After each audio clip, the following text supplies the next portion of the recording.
جو نہانے کی جو جگہ ہے، واش روم، باتھ روم جو بھی ہے، اس سے الگ ہو جاتے تھے اور الگ ہونے سے پہلے پاؤں دھوتے تھے. لیکن اب چونکہ سسٹم ویسا نہیں ہے، بہت ترقی ہے، اس لیے ایسی نوبت ہی نہیں آتی کہ پانی برتن میں بھرا جائے اور مرد و عورت اکٹھے جو ہے وہ ایک ہی برتن میں سے جو ہے وہ غسل کریں. لیکن یہ ایک جو چیز تھی آپ لوگوں کے سامنے رکھی کہ نبی صلی اللہ علیہ وآلہ وسلم کا طریقہ کار کیا تھا پانی کے حوالے سے، پانی کی پاکی کے حوالے سے. یہ سارا سلسلہ آپ کے سامنے رکھا اور احادیث بھی رکھی ہیں آپ کے سامنے. اب اگلی حدیث آپ کے سامنے رکھتے ہیں کہ حضرت ابو ہریرہ رضی اللہ تعالیٰ عنہ سے روایت ہے کہ رسول اللہ صلی اللہ علیہ وآلہ وسلم نے فرمایا تم میں سے کسی کے برتن میں جب کتا منہ ڈال جائے تو اس برتن کی طہارت یوں ہوگی، اس برتن کی طہارت جس برتن میں کتا منہ ڈال جائے اس برتن کی طہارت یوں ہوگی کہ اسے 7 مرتبہ دھویا جائے. پہلی مرتبہ مٹی کے ساتھ اچھی طرح ملا جائے،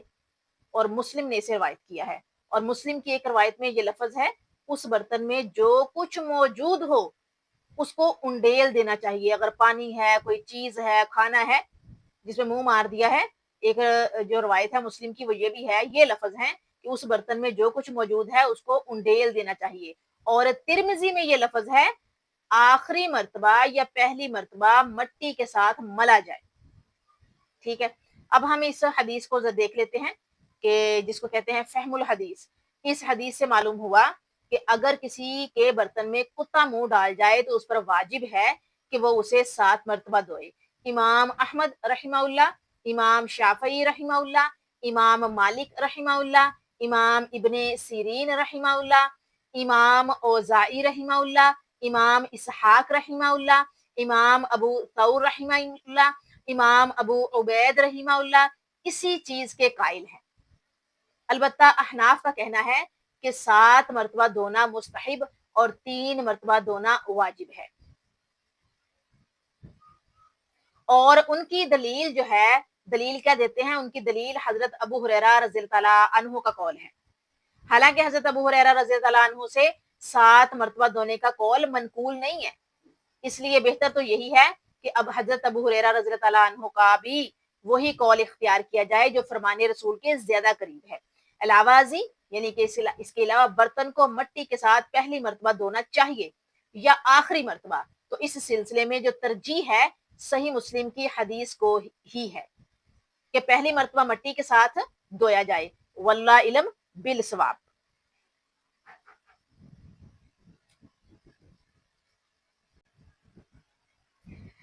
اس حدیث سے یہ بھی ثابت ہوتا ہے کہ لعاب دہن نجس ہے. کتے کا صرف لعاب ہی نجس ہے، اس کا مکمل جسم اس کے متعلق اہل علم کے مابین اختلاف ہے. یعنی ہم جو ہے وہ یہاں پر شافعی حنبلی یہ ذکر نہیں کریں گے. کیونکہ پھر وہ بحث میں چلا جاتا ہے معاملہ، اور ہم جو ہیں وہ یہ جو فرقہ واریت اور بحث و مباحثے میں اپنا وقت ضائع کرنا ہی نہیں چاہتے. شافعی اور جو حنبلی ہیں ان کا کہنا پتہ کیا ہے؟ ان کا کہنا ہے کہ کتا اور اس کی ہر چیز نجس ہے. مالکی کہتے ہیں کہ نہ کتا نجس ہے نہ ہی ان کا لعاب یعنی کہ منہ کا تھوک جو ہوتا ہے وہی نجس ہے. جبکہ احناف کا موقف یہ ہے کہ کتے کا صرف لعاب، منہ اور پخانہ نجس ہے، اس کے علاوہ بذات خود کتا نجس نہیں ہے کیونکہ اس سے پہرے وغیرہ کا کام لیا جاتا ہے. امام ابن تیمیہ رحمہ اللہ کا کہنا ہے کہ کتے کا لعاب جو نس ہے اس کی وجہ سے نجس ہے، اور اس کے بقیہ اجزاء قیاس کی وجہ سے، یعنی کہ اس میں جو ہے وہ مکمل طور پر وہ کلیئر نہیں ہے نا، تو قیاس رائی جس کو کہتے ہیں قیاس کی وجہ سے جو ہے وہ نجس ہے. یہاں جو ہے وہ میں نے پھر بھی ذکر کر دیا کہ امام شافعی حنبلی جو ہے اور مالکی جو ہے ان کا کہنا، امام ابن تیمیہ کا کہنا کیا ہے، تو یہ سارا کچھ جو ہے وہ آپ کے سامنے رکھ دیا ہے. بعض اوقات ایسا ہوتا ہے نا ہمارے گھر میں کتا جو ہے وہ نہیں رکھا جاتا کیونکہ حکم ہے نا کہ کتا جو ہے جس گھر میں ہوگا وہاں رحمت کے فرشتے جو ہے وہ داخل نہیں ہوں گے. تو کیا ہے کہ تھوڑا سا رکھ دیا آگے کہ اگر کہیں آپ کے سامنے کوئی ایسا مسئلہ پیش آ جائے کسی کے گھر میں بھی کہ کتا جو ہے کسی چیز میں منہ مار جائے تو آپ اس وقت موجود ہوں، تو آپ تھوڑا بہت جتنا بھی آپ کے پاس ہو معلوم کتے کے بارے میں آپ گائیڈ کر سکے، برتن کے حوالے سے، چیز جو برتن میں پڑی اس کے حوالے سے، یا کتے کے جسم اور لعاب کے حوالے سے. تو آپ جو ہے وہ آپ کو اگر آپ گائیڈ نہ بھی کریں آپ کی گائیڈنس کو نہ بھی وہ لوگ لیں، لیکن آپ اپنے طور پر جو ہے وہ احتیاط کر سکیں اپنی ذات کے حوالے سے۔ چلے جی آگے ہم چلتے ہیں۔ آگے ہے جی ایک اور حدیث، حضرت ابو قتادہ رضی اللہ تعالیٰ عنہ سے روایت ہے کہ رسول اللہ صلی اللہ علیہ وآلہ وسلم نے بلی کے بارے میں فرمایا، یہ ناپاک نہیں ہے، یہ تو تم پر بکثرت چکر لگانے والا جانور ہے۔ اس حدیث کو چاروں یعنی ابو داؤد، ترمذی، نسائی اور ابن ماجہ نے روایت کیا ہے، اور ترمذی اور ابن خزیمہ نے اسے صحیح کہا ہے۔ ٹھیک ہے،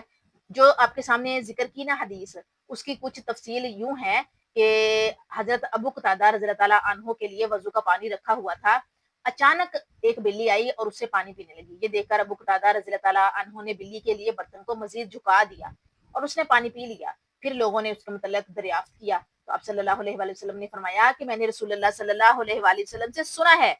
کہ بلی ناپاک نہیں۔ اس حدیث سے یہ ثابت ہوتا ہے کہ نہ تو خود بلی ناپاک ہے اور نہ ہی وہ چیز جسے بلی چھو لے یا جس میں منہ ڈال لے، البتہ یہ شرط ہے کہ بلی کے منہ کو کوئی ناپاک چیز نہ لگی ہو۔ یہ حدیث ایک اہم قاعدے کے حق میں دلیل بھی ہے، ٹھیک ہے، اہم قاعدے کے حق میں دلیل بھی ہے۔ اب ہم لوگ جو ہے گھروں میں جب بلی کسی چیز میں منہ مار جاتی ہے نا تو بڑے لوگ کہتے ہیں کہ نہیں جی بلی نے منہ مارا ہے، اس کو یہ تو صحیح نہیں ہے۔ اکثر میں نے اپنے گھر میں دیکھا بھی، میرے جو بڑے تھے یعنی کہ میرے جو ساس اور سسر، تو اس چیز کو وہ لیتے تھے، جبکہ مجھے جہاں تک علم تھا میں پتہ کیا کرتی تھی، موسٹلی دودھ پہ آتی تھی بلی۔ اکثر میری عادت تھی کہ میں دودھ جو ہے وہ گرم ہوتا تھا تو اس پہ کوئی برتن نہیں دیتی تھی، تو کوئی جالی والا برتن اوپر رکھنا میں نے کچن میں اور خود میں نے کچن سے نکل آنا، تو بلی جو ہے وہ خاموشی کے ساتھ آتی تھی، شیلف پہ چڑھ کے بلی دودھ پی جاتی تھی، اور ہلکا سا بھی مجھے آہٹ ہونی تو میں نے فوراً دوڑنا کہ میں نے تو اس کے اوپر کوئی وزنی برتن نہیں دیا، جالی والا برتن دیا ہوا ہے، لائک کوئی ڈھکن جالی والا یا کوئی جسے پلاسٹک کی چھابی ہوتی ہے روٹی رکھنے والی چنگیر، وہ رکھ دینی کہ جو دودھ ہے وہ ذرا ٹھنڈا ہو جائے۔ تو بلی جو ہے وہ بلی کو پتا ہوتا ہے، جانور کو پتا ہوتا ہے کہ یہ چیز یہاں ہے، اور خوشبو آتی ہے اس کو، اور بلی کی تو ناک ہی بڑی تیز ہے، تو میں نے جب دوڑ کے جانا تو بلی اسے منہ مار جاتی تھی، تو میری ساس نے یا سسر نے جو ہے دیکھ لینا یا ان کو آہٹ آ جانی تو کہنا نہیں بھی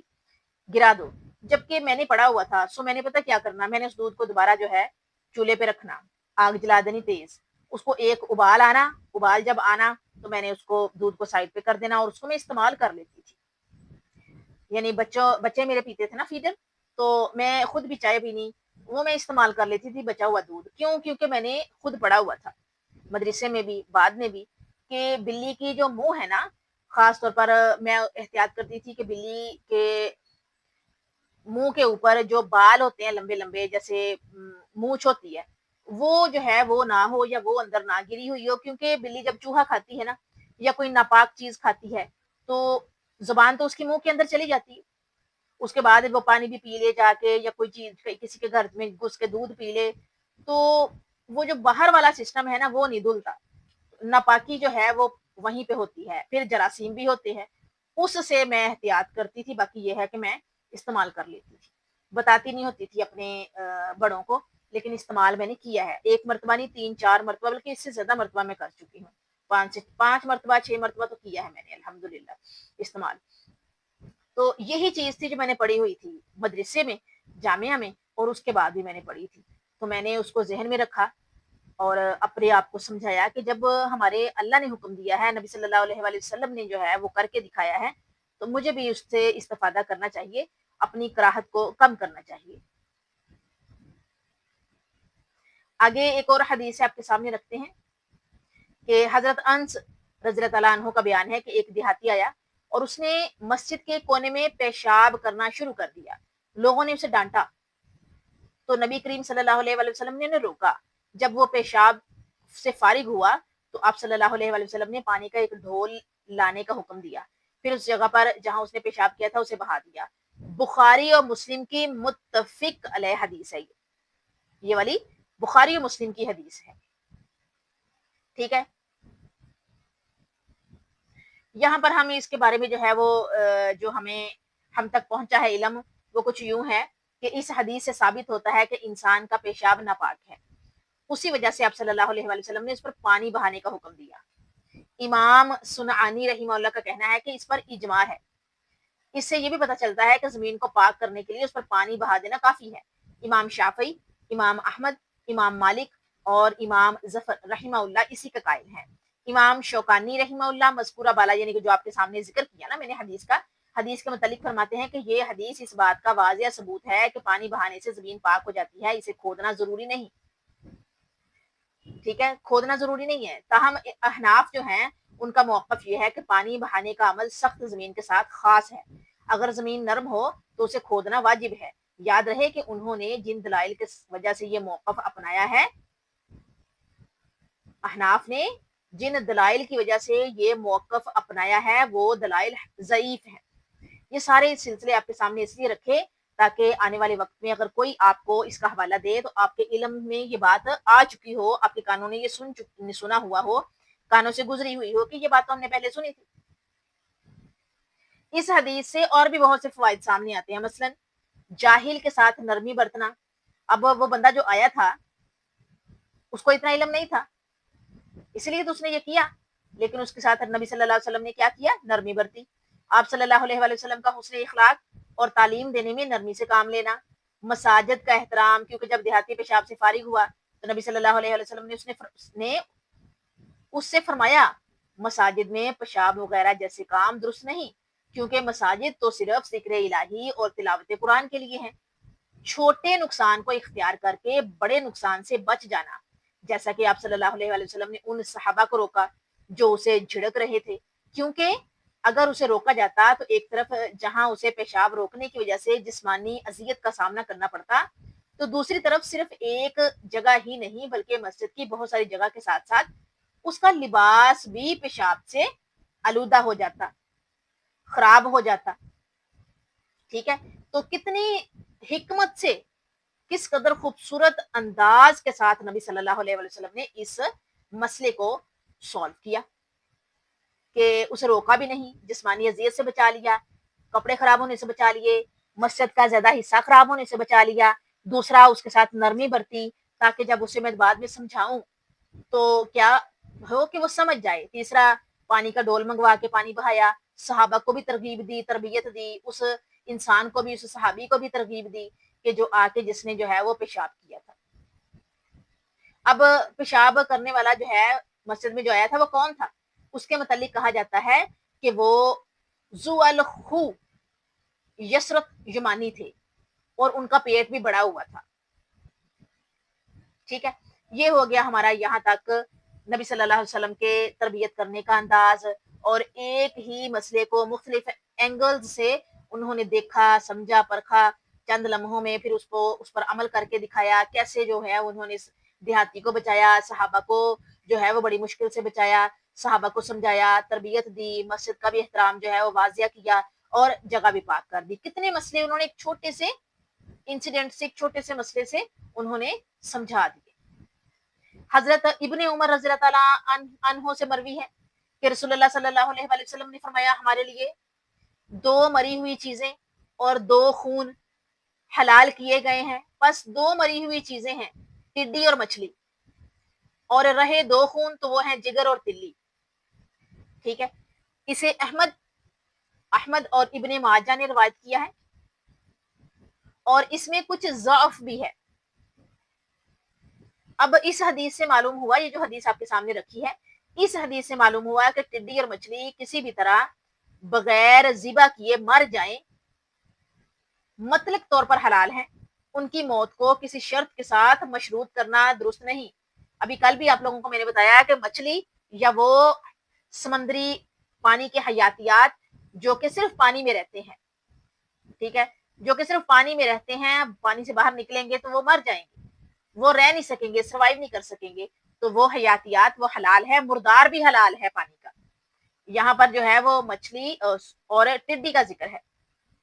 ٹھیک ہے، تو ان کی موت کو کسی شرط کے ساتھ مشروط کرنا درست نہیں ہے، جیسا کہ امام مالک رحمہ اللہ نے کہا کہ ٹڈی صرف اسی صورت میں حلال ہے جب وہ آدمی کے پکڑنے یا سر کے کٹنے سے مری ہو، بصورت دیگر حرام ہے۔ اسی طرح احناف کا کہنا ہے کہ مچھلی وہ حلال ہے جو پکڑتے ہوئے یا دریا کے باہر پھینکنے سے یا کسی اور سبب سے مری ہو، اور اگر خود بخود مر جائے تو کسی جانور کے مارنے سے مرے تو حلال نہیں ہے۔ یہ جو آپ کے سامنے حدیث ہے مذکورہ حدیث ان دونوں اقوال کا رد کرتی ہے کیونکہ اس میں کوئی شرط موجود نہیں